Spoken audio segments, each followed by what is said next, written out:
प्रस्तुत अछि उजाला म्यूजिक के एकटा भगवती वंदना जाहि के अपन सुंदर स्वर से सजौने छथि सिंगर सरोज संगम।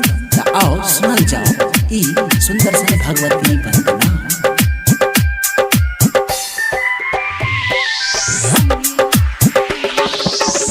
उजाला म्यूजिक के भक्तिमय प्रस्तुति।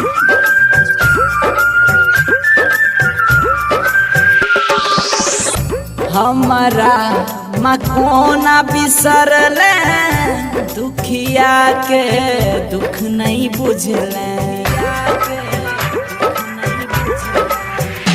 हमारा मकोना बिसरले दुखिया के दुख नहीं बुझले।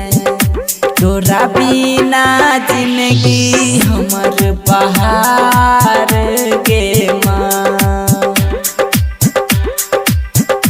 तोरा बिना जीवन हमर बहार गे माँ।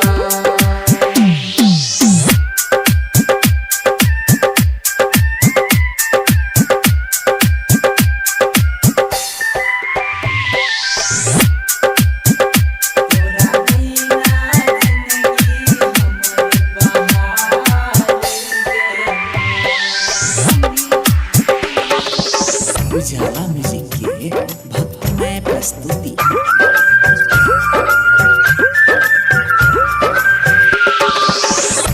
दुनिया में नाम जपै छो सौंसे गुण गान करै छो। दुनिया में नाम जपै छो सौंसे गुण गान करै छो। हमर जीवन के नैया फसल मझधार गे माँ। तोरा बिना जीवन हमर बहार गे माँ।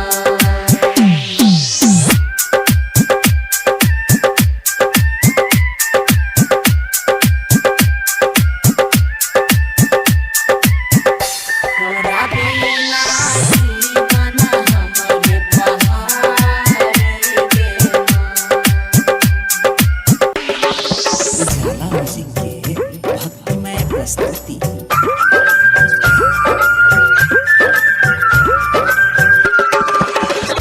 पूत कपूत माँ होइ छै माता नहीं होइ छै कुमाता। पूत कपूत माँ होइ छै माता नहीं होइ छै कुमाता। सर्व संगम कर छो तोहर गोहा